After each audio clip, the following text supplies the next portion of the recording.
Evangelho de Marcos, capítulo 11, vamos ler do verso 1 ao verso 11.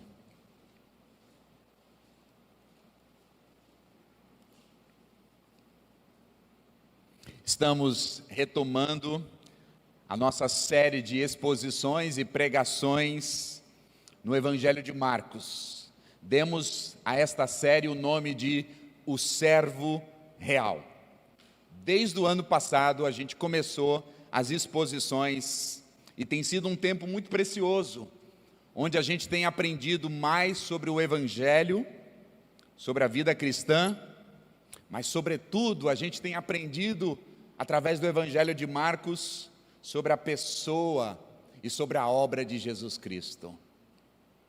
Nossa ideia, quando nós pensamos nessa série e trouxemos o título O Servo Real, nós queríamos mostrar à igreja, nós queríamos compartilhar com vocês, lembrar a vocês que o Deus Todo-Poderoso se fez homem, se tornou carne, e Ele veio a esse mundo como um homem, mas como um homem servo.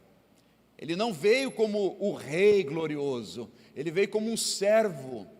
Isaías disse que Ele veio como um servo sofredor. E esse Jesus, esse servo real, se fez homem, serviu, passou pelas terras da Palestina, dando testemunho sobre o Evangelho, e servindo e abençoando pessoas. Mas Ele não é apenas o servo, Ele é o servo real. E a palavra real aqui não é a ideia de veracidade, mas de realeza. Ele é um servo, mas ele é real. Ele é da linhagem do rei Davi.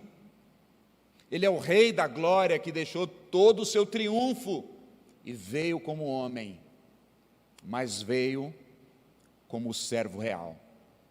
Ele é bem diferente dos reis e governantes dessa terra. Os reis dessa terra são orgulhosos, obstinados, prepotentes, autoritários. Jesus não. Ele é poderoso, mas ele é singelo. Ele é forte, mas as suas palavras são doces. Ele é um homem, mas ele é o próprio Deus que tabernaculou, que fez a sua tenda no meio das pessoas. Hoje entramos então na terceira parte, nós estamos chamando da terceira temporada, porque na verdade o Evangelho de Marcos está dividido assim, 1, 2, 3. Então nós entramos hoje nessa última, terceira parte, terceira temporada, e hoje nós veremos a entrada triunfante do servo real. É uma porção muito importante da Escritura, que marca o início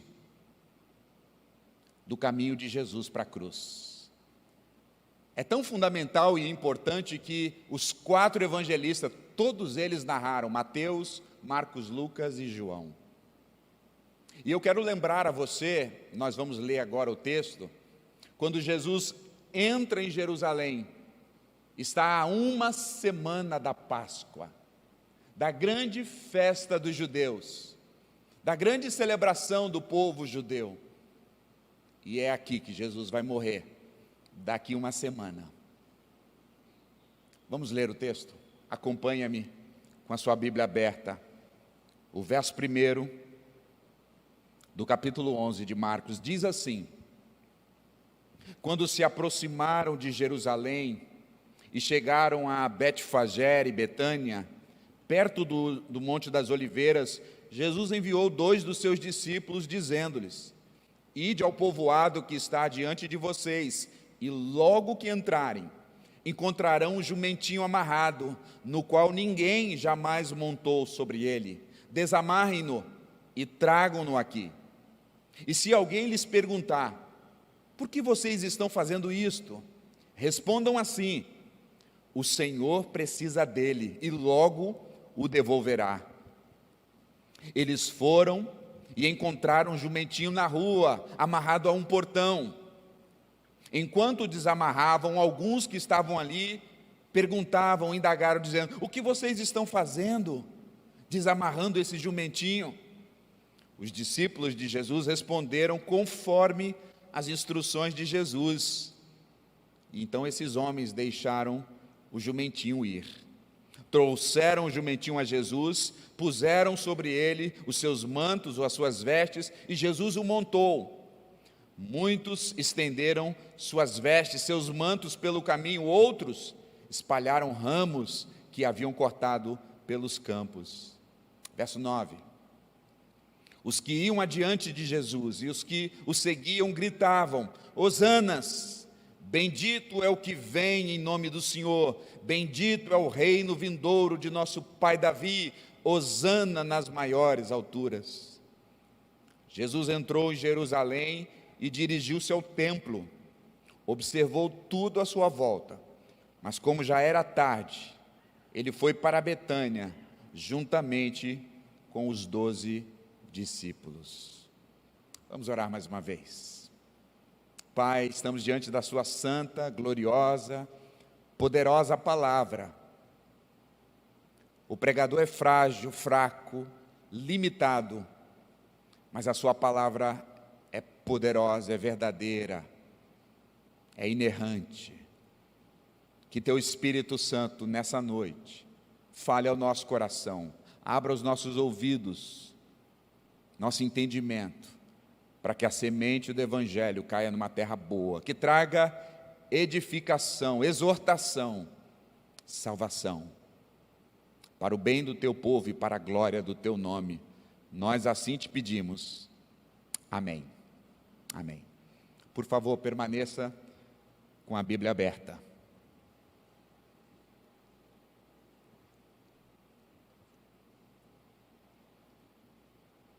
Em 2004, eu morava na linda e inusitada cidade de Marrakech, no Marrocos.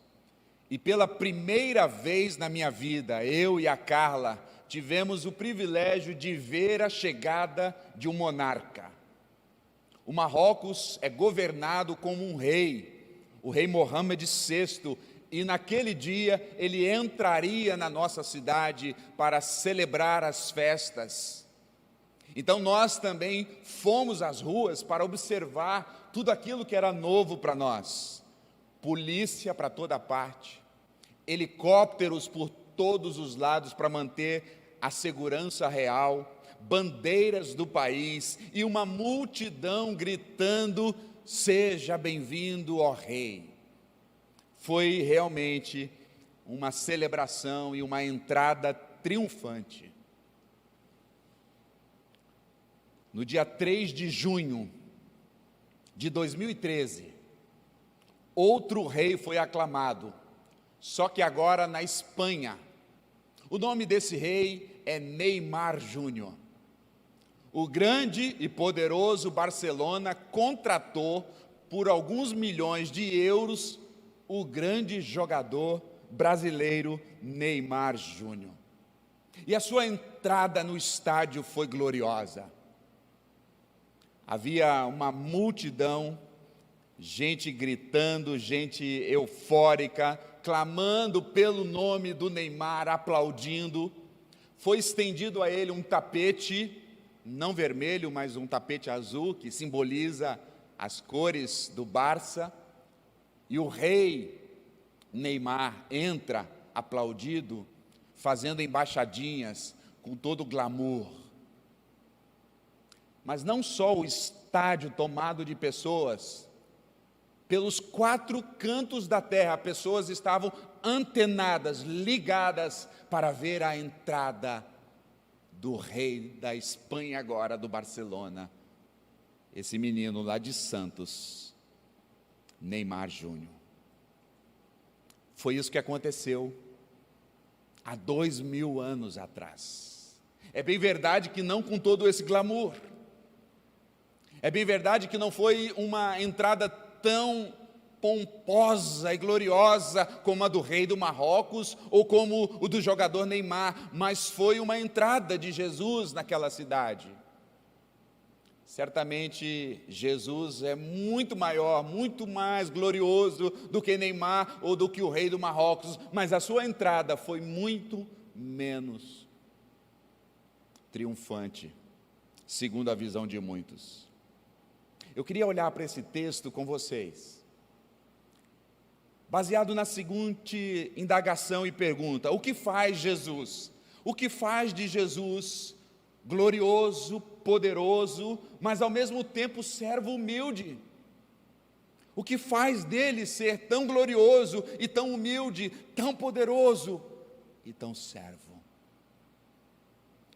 Eu quero mostrar para vocês duas evidências no texto, que mostram para nós que Jesus se destaca de todos os reis que vieram, que estão e que virão, porque Ele é o Rei Supremo.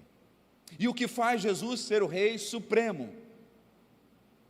Verso 2 e verso 3, e aqui é a minha primeira evidência: o servo real sabe de todas as coisas. Se você percebeu a leitura do texto, o evangelista Marcos dá para nós detalhes. A impressão que nós temos era que tudo estava preparado, tudo estava ordenado, e de verdade estava, não por um acaso, não por uma programação de alguém que tem bom programa, mas tudo estava orquestrado, tudo estava programado e preparado antes da eternidade. Tudo isso já havia sido preparado, porque Jesus, diz o texto sagrado, a Bíblia, já havia sido morto antes da eternidade, mostrando para nós que havia um plano divino, havia um planejamento sagrado, antes que o mundo viesse a existir. E Jesus, sendo o Deus homem, Ele sabe de todas as coisas, e ao lermos esses detalhes, nós vemos então que Jesus sabe todas as coisas, e nós podemos afirmar então que o que faz Jesus um rei diferente, um rei supremo, é que Ele é onisciente. No ano passado, nós tivemos aqui na nossa igreja uma escola bíblica dominical, foi online, inclusive está disponível no nosso canal de YouTube. Nós tratamos sobre os atributos de Deus.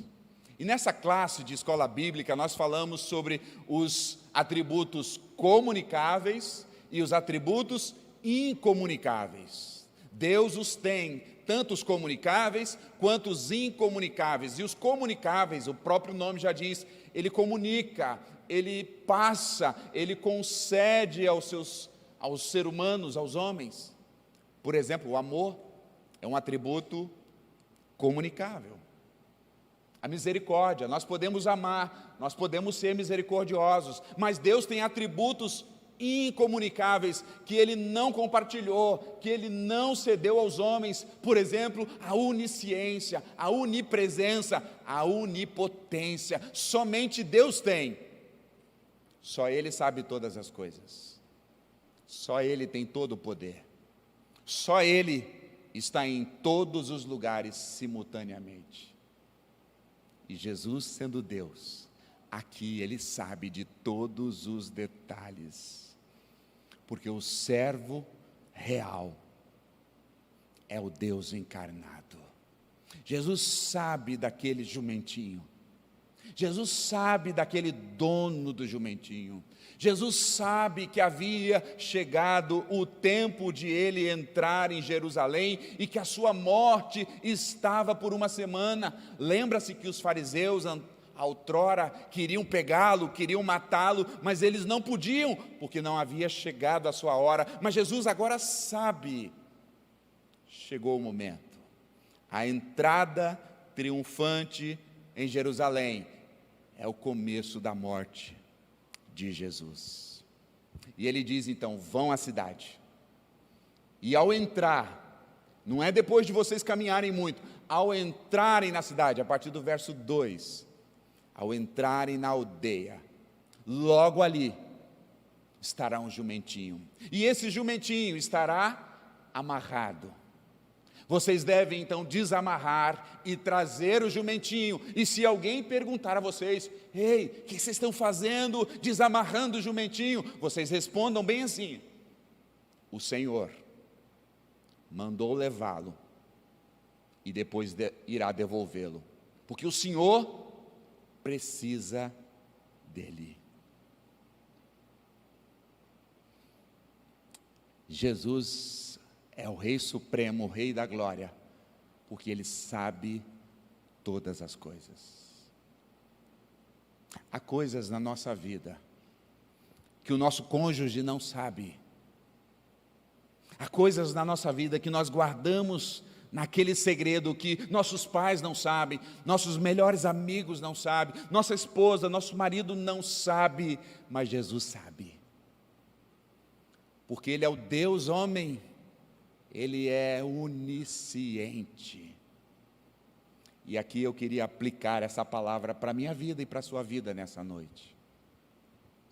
Nada acontece que Jesus não saiba.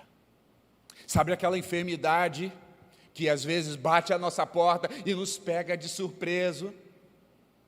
Não pegou Jesus, Ele já sabia. Ele sabia que Pedro iria traí-lo, negá-lo, melhor dizendo. Ele sabia que Judas iria traí-lo. Ele sabia que os romanos iriam crucificá-lo. Ano passado foi um ano difícil para nós, ainda está sendo, não é verdade, na pandemia. Todos nós, não há ninguém que fique fora, fomos surpreendidos pela pandemia. Ninguém esperava a pandemia. Jesus sabia. Nada pega Jesus de surpresa. E pasmem, nem os nossos pecados. Vocês acham que quando Adão e Eva falharam, pecaram, Deus ficou, ou o Senhor Jesus ficou, e agora?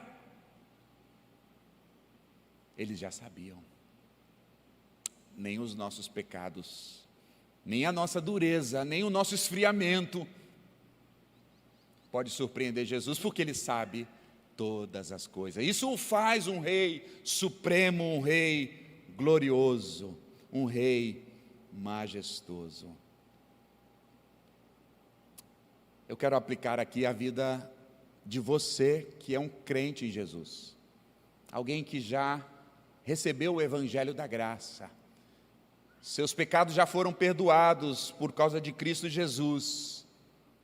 Eu queria que você fosse encorajado nessa noite ao ser lembrado que Jesus sabe de todas as coisas, que isso pudesse produzir paz ao seu coração, que isso pudesse trazer descanso para a sua vida.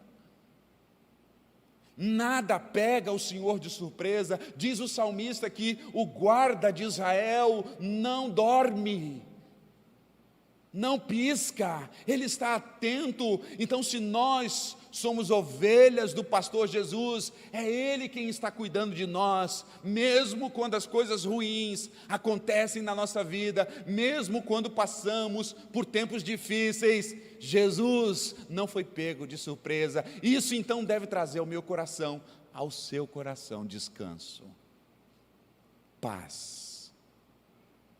Ao invés da gente entrar no nosso quarto e dobrar o nosso joelho e levantar a nossa voz e dizer: aonde o Senhor está? Parece que o Senhor não está vendo, parece que o Senhor não sabe do que está acontecendo. Será que o Senhor não sabe o que vai acontecer amanhã ou após outro dia?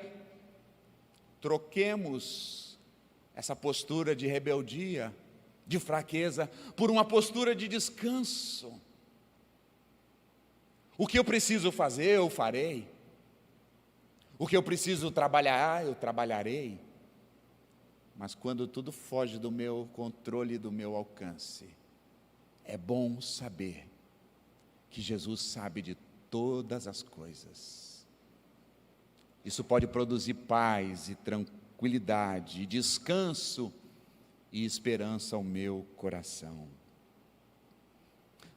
Mas eu quero aplicar essa palavra também, talvez a você que veio aqui nessa noite, ou você que me assiste pela internet, que ainda não tem um relacionamento íntimo com Jesus, que ainda não recebeu dessa graça salvífica maravilhosa, que não se rendeu a Cristo, e você está me ouvindo, talvez então o seu questionamento, a sua pergunta é: tudo bem, pastor, se Jesus sabe de todas as coisas, e Ele tem todo o poder, como nós cantamos aqui, Ele é o poderoso, por que coisas ruins acontecem na minha vida? Por que Ele, sendo bom, sabedor de todas as coisas, podendo fazer algo e não o faz? Talvez você poderia questionar até mesmo Deus. Se Deus sabia de todas as coisas, por que Ele permitiu o seu Filho, Jesus Cristo, ser preso pelos romanos, humilhado pelos romanos, levado àquela cruz e ali crucificado como um desgraçado? Por que Deus permitiu isso? Quero dizer para você, não foi Deus que permitiu. Na verdade, Deus planejou isso. É verdade. Quando lemos a Escritura, nós vemos que Deus planejou a morte do seu Filho Jesus Cristo. Mas então por que, se Ele é bom, poderoso e justo? Foi exatamente porque Ele é bom, poderoso e justo. Ele mandou seu Filho na cruz para morrer em nosso lugar, para perdoar os nossos pecados, para nos substituir, para que a ira de Deus caísse sobre Ele, que é santo, e não sobre nós, para que todos aqueles que o recebam tenham a vida eterna. Talvez você que está entre nós, ou me assiste, você talvez esteja pensando, talvez eu estou sofrendo por consequência dos meus próprios pecados, e talvez o é. Mas você já considerou a possibilidade de você estar passando o que você está passando, porque Deus planejou isso para você? E Deus talvez tenha planejado isso para você, passar por esse momento do vale da sombra da morte, para te atrair, para te resgatar, para te chamar para perto, e para ali você receber da graça, para ali você conhecê-lo. Disse Jó: antes eu conhecia só de ouvir falar, mas depois de todos os acontecimentos que foram planejados por Deus, Jó termina a sua lida dizendo: agora meus olhos te veem, e agora eu te conheço. Então, quem sabe, você ainda que não é um crente no Senhor Jesus, tudo isso é Deus chamando a sua atenção, dizendo: venha, venha.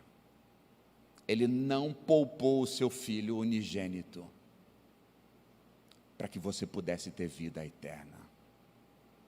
O que faz Jesus ser um rei diferente dos reis dessa terra, o que faz desse servo real ser o rei supremo, é a sua onisciência.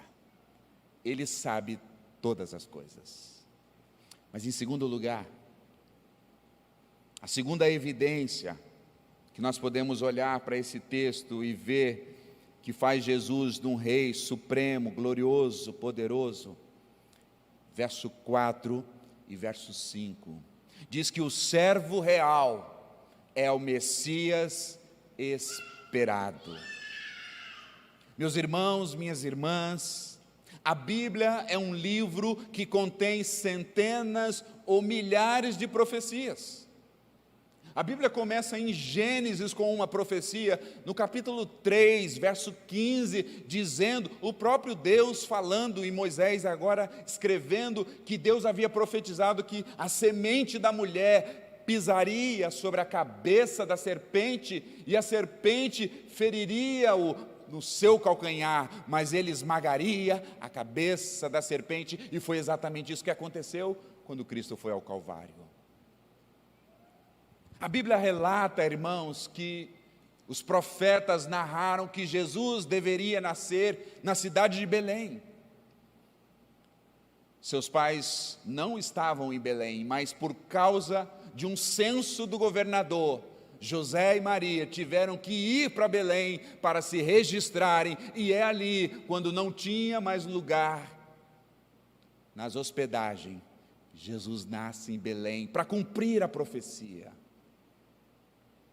E esse texto que nós acabamos de ler mostra que Jesus, o servo real, é diferenciado porque ele é o profetizado. Eu queria que você abrisse comigo em Zacarias capítulo 9. Zacarias 9:9.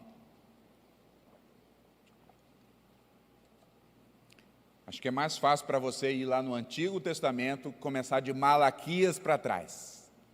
Malaquias, aí você vai chegar a Zacarias. Capítulo 9, o verso 9 diz assim. Eu leio na versão Almeida e atualizada. Alegra-te muito, ó filha de Sião. Exulta, ó filha de Jerusalém. Eis que vem a ti o teu rei, ele é justo e traz a salvação, ele é humilde, e vem montado sobre um jumento, sobre um jumentinho, filha de jumenta. Irmãos, muito tempo antes do nascimento de Jesus, muito tempo antes de Jesus estar no ventre de Maria, muito tempo antes de Jesus nascer, o profeta Zacarias, como boca de Deus, havia profetizado que o Messias entraria em Jerusalém, montado num jumentinho. Isso mostra para nós, isso dá evidências para nós, que o que faz Jesus supremo, glorioso, Rei dos reis, ele é o Messias esperado, ele é o Messias almejado, ele é o Messias profetizado. Eu poderia discorrer muitos textos aqui sobre profecias sobre Jesus. Os salmos o próprio Davi e outros salmistas haviam profetizado que ele seria crucificado no meio dos malfeitores. E quando Jesus vai à cruz, tem 2 ladrões ao seu lado. Os salmos e os profetas haviam profetizado que os soldados pegariam das vestes de Jesus e fariam chacota. Foi exatamente isso que aconteceu. Os profetas haviam falado que na cruz nenhum osso de Jesus, nenhum dos seus ossos seriam quebrados, e esse era um costume romano. O crucificado ficava ali, ofegante, sofrendo, quase morrendo, em agonia.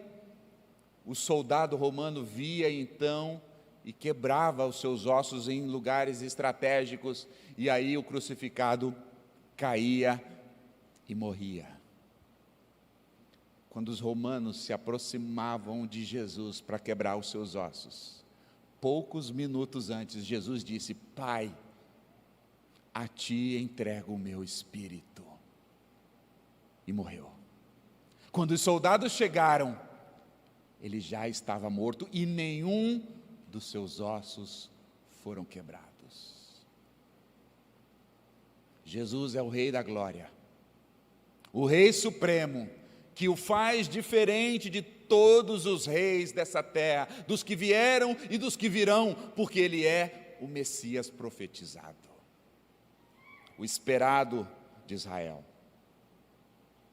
Simeão, um senhor, lá o relato de Lucas capítulo 2, o Espírito Santo havia dito para Simeão que ele não partiria enquanto não visse com seus olhos o Messias. E passou anos, Simeão foi envelhecendo, mas o dia, e segundo Gálatas, na plenitude dos tempos, Deus enviou o seu filho que nasceu da virgem, e aí José e Maria agora estão indo ao templo para fazer muito parecido com o que nós fizemos hoje, para apresentar a Jesus. E quando Simeão vê aquele Cristo, ele toma o pequeno Jesus em seus braços e o levanta e disse: ó Senhor, despede o teu servo em paz, porque hoje os meus olhos viram o Salvador, viram o Messias. Ele é o Messias esperado. Deixa eu aplicar essa palavra a nós hoje. E eu faço como eu fiz no anterior. Primeiro eu quero aplicar a você, que é um crente no Senhor Jesus, que já teve a sua vida transformada. Seus pecados foram perdoados, porque você depositou sua fé em Jesus. A minha aplicação dessa parte é escatológica. Futuro. Se você é um crente no Senhor Jesus, João disse, narrando e escrevendo, antes de Jesus ser crucificado, ele disse: eu estou indo para o meu Pai, eu estou indo preparar lugar, e quando eu vos preparar lugar, eu voltarei para vos buscar, e para que vocês estejam aonde esteja eu. Para os crentes no Senhor Jesus, no dia da volta do Senhor Jesus, será um dia de glória. O servo real, que veio humilde, sofredor, que foi julgado, condenado, morto, crucificado, voltará agora em glória, agora em todo o seu poder, não para ser julgado, mas agora para julgar, mas também para receber os salvos em Cristo Jesus. Se você é um crente no Senhor Jesus, ao pensar sobre a segunda volta de Jesus, você deve se alegrar, você deve se regozijar, porque você ouvirá as seguintes palavras: vinde, bendito de meu Pai. Aquele que crê no Filho não será condenado, não será julgado. A ira de Deus caiu sobre Cristo. Mas aqueles que não receberam, Mateus capítulo 25, a partir do verso 31, diz que no último dia, o Rei da Glória estará sentado em seu trono e ajuntará as nações, e ele há de julgar as nações.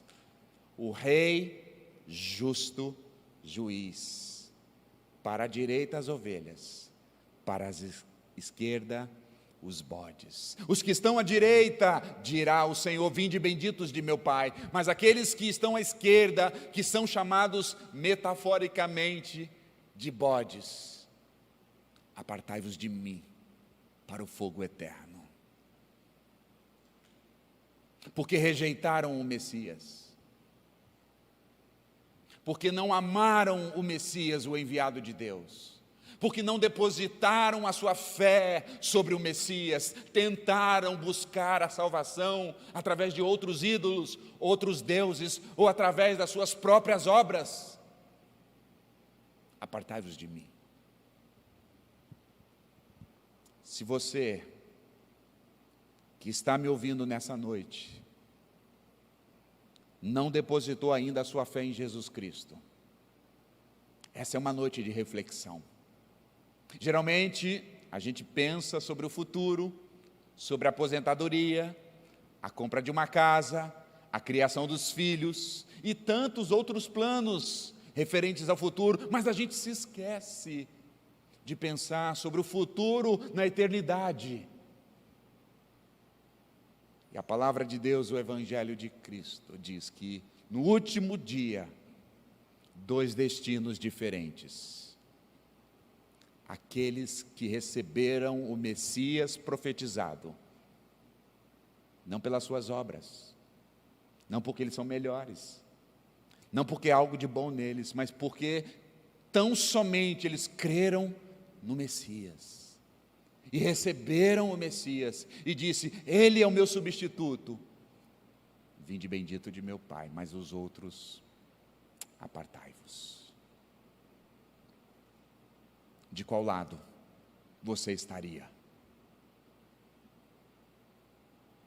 Eu quero caminhar para o final dessa reflexão, depois de olharmos essas duas evidências que fazem de Cristo o servo real, o Messias supremo, o Rei de todos os reis. Ele sabe todas as coisas, mas ele é o profetizado, o aguardado, o Messias. Agora, a minha segunda pergunta para esse texto é: como nós podemos responder a esse Cristo? Se nós ouvimos que Ele é o onisciente, onipresente, onipotente, aquele que sabe todas as coisas, que Ele é o esperado, o profetizado, o que veio, o que pagou o preço, como nós podemos responder a Ele? Verso 8 ao verso 10. Quero ler. Volte seus olhos para o texto. E muitos estendiam ou lançavam as suas vestes no caminho. Outros lançavam ramos que haviam cortado dos campos. Tantos que iam à sua frente, ou os que vinham depois, clamavam: Hosana. O que está escrito aí? Bendito é o que vem em nome do Senhor. Verso 10, bendito o reino que vem, o reino de Davi, nosso Pai, hosana nas maiores alturas. Nós devemos responder ao Messias nessa noite com adoração. Nós devemos adorá-lo. Se Ele é o onisciente, se Ele é o esperado, o profetizado, se Ele é o Deus encarnado, o Deus que foi morto na cruz, mas que ressuscitou ao terceiro dia, nós devemos adorá-lo, nos curvar diante dEle e reverenciá-lo. Deixa eu dizer uma coisa para você. Nessa parte desse texto há uma tensão. Os teólogos, os eruditos, estudiosos profundos da Bíblia, eles se dividem aqui. Um grupo de teólogos vão dizer que essa multidão que está aclamando, que está falando bendito, louvando a Jesus, é um louvor falso. Alguns estudiosos vão dizer que esta mesma multidão é a multidão que daqui uma semana vai estar gritando: crucifica-o, crucifica-o, crucifica-o. Os teólogos que vão por esse lado vão dizer que essa multidão é uma multidão equivocada. Na verdade, eles estão querendo um rei para governar politicamente, para expulsar os romanos. Ele faz milagre, dar pão para todo mundo e governar e mandar de vez embora os romanos e reinar sobre o trono que era de Davi. Expectativas equivocadas. Afirmam os teólogos dizendo: a adoração deles era falsa. Mas há uma outra linha. Alguns outros teólogos, e também são muito bons, vão dizer que não. Realmente, essa multidão estava ali porque tinha visto os milagres de Jesus, tinha ouvido o ensinamento de Jesus, tinha visto o que Jesus tinha feito com Bartimeu, com Lázaro e com tantos outros, como a glória de Deus havia se revelado, e essa multidão ali está de coração sincero, aclamando o rei, reconhecendo que ele é o Messias esperado, e saudando e verdadeiramente o adorando, com uma expectativa messiânica, espiritual verdadeira. Eu confesso a vocês que não dá para a gente tomar uma posição aqui. Esse é um texto que a gente tem que ficar em cima do muro. Mas eu quero aplicá-lo então de duas maneiras. Eu não quero tomar partido aqui, eu não quero ir para uma tendência de um lado, de uma linha teológica ou do outro, mas eu acredito que é muito difícil a gente fazer a avaliação dos seus corações ou do coração da multidão, mas eu posso aplicá-la de duas maneiras e assim eu farei. Primeiro,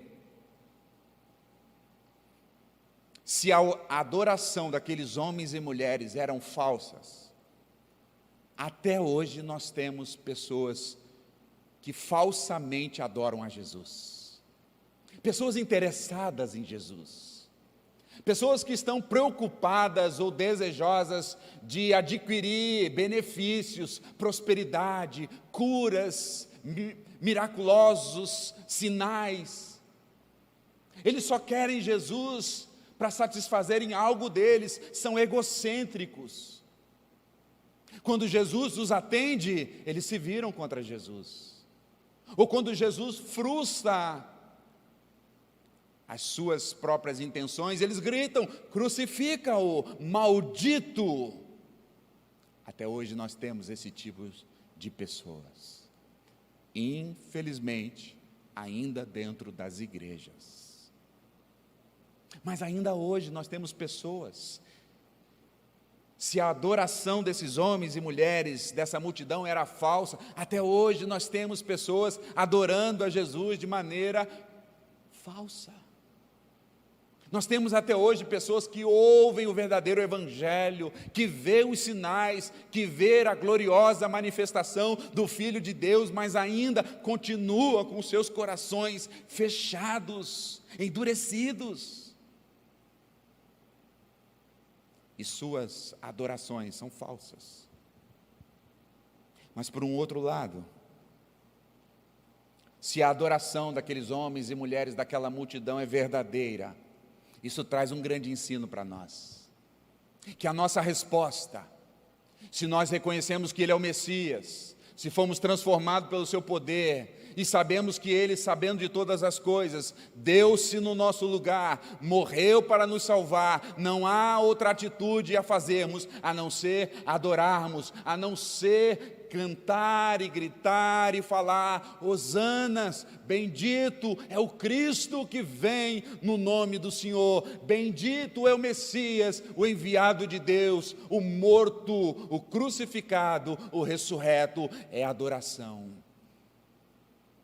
Não há outra resposta que nós deveríamos dar nessa noite ao Senhor, a não ser adoração.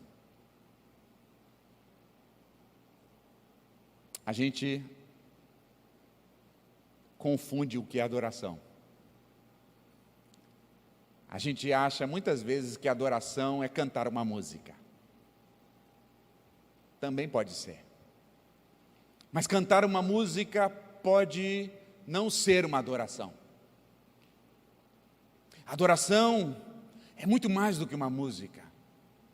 Adoração é uma vida quebrantada, prostrada, rendida, sabendo: Senhor, eu, um miserável pecador, que merecia a condenação do Senhor, mas o Senhor, por graça, por misericórdia, pelo teu Filho Jesus me alcançou, e por isso eu estou prostrado, grato ao Senhor por aquilo que eu não merecia, grato ao Senhor pela vida nova que tenho, grato ao Senhor pela vida futura que foi prometida a mim. Adoração é uma vida de quebrantamento, adoração é uma vida de um coração que está compulsadamente querendo mais do Senhor Jesus, conhecê-lo mais, amá-lo mais, devotá-lo mais. E eu pergunto a você, como você tem respondido a Jesus? Sua adoração tem sido uma adoração verdadeira? Ou sua adoração tem sido uma adoração falsa? Apenas músicas, apenas lábios que falam. O Senhor mesmo, Jesus, acusou a nação de Israel dizendo: vocês com os lábios me louvam, mas o coração de vocês está longe de mim. Uma falsa adoração é quando o nosso coração está longe do Senhor. Talvez estamos presentes no culto, talvez estamos com uma Bíblia debaixo do braço, mas o nosso coração está longe do Senhor. Ou o nosso coração só se aproxima do Senhor no domingo. Durante a semana nós vivemos a nossa própria vida, da nossa própria maneira, nos esquecemos que fomos alcançados pela graça do Senhor, mas no domingo nós nos voltamos ao Senhor. Esta é uma falsa adoração. Essa é uma atitude de uma pessoa que não reconheceu a evidência do Messias esperado, do Messias profetizado.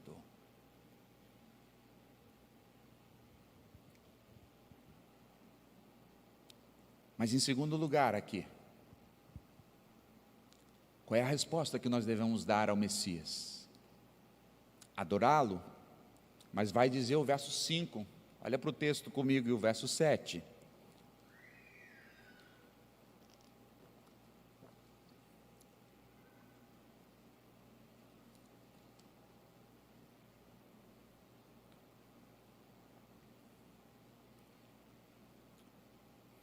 Diz o texto que quando Jesus os mandou,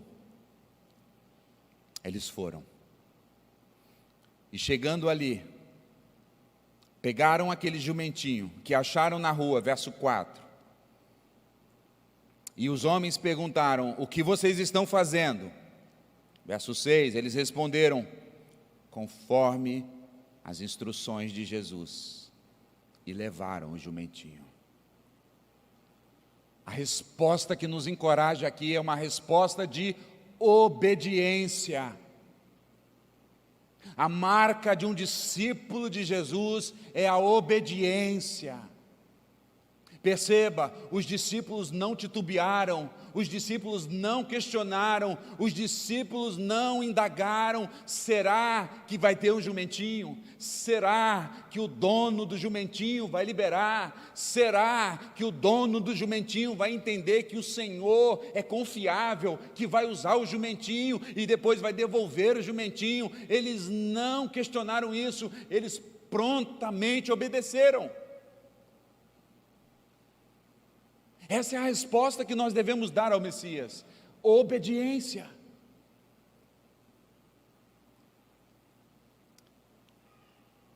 Assim como hoje, naqueles dias não era comum você chegar, pegar um jumentinho de alguém e depois trazer, de uma pessoa que você nunca conhecia.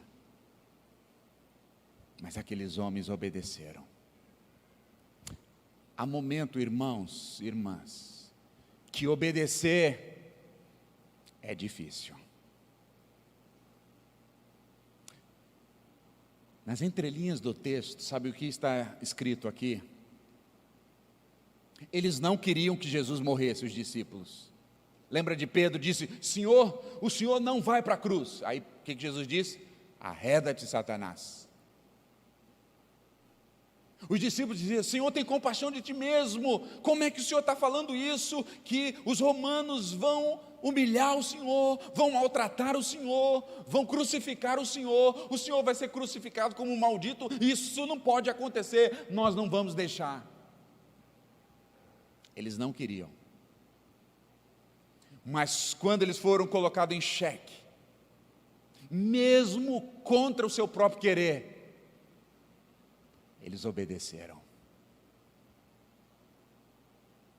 Deixa eu dar um exemplo.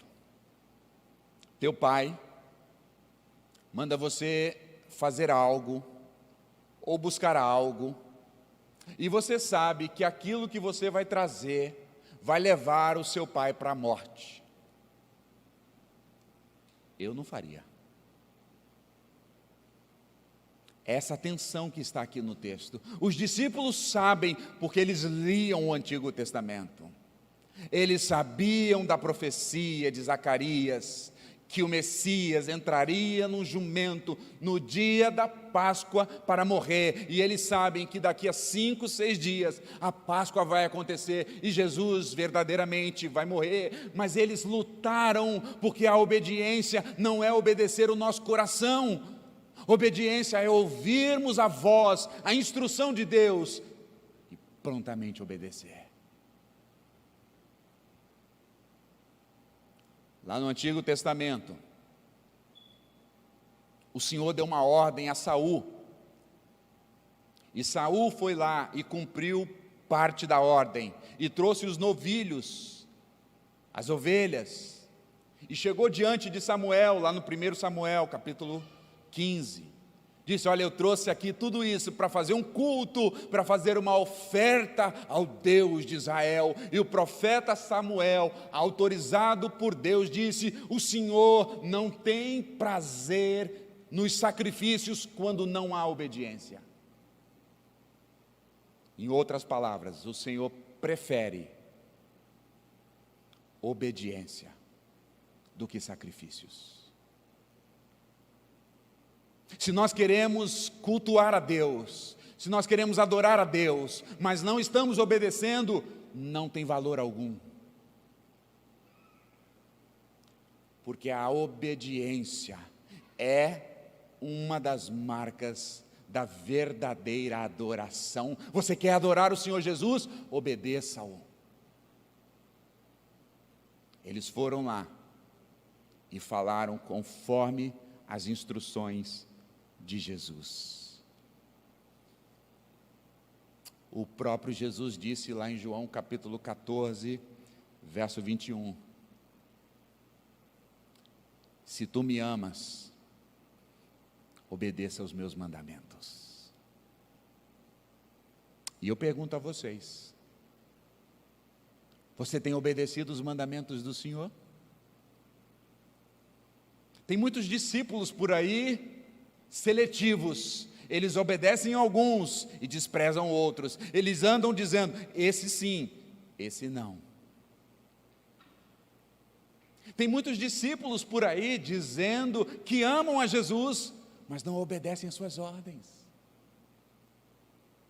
São falsos. Falsa adoração, falsa devoção. Mas o Senhor espera de nós nessa noite, de mim e de cada um de vocês, que respondamos ao Messias em louvor e adoração, mas em obediência. E sabe por que nós o obedecemos? Não para ser salvo. Se a salvação dependesse da nossa obediência, ninguém seria salvo.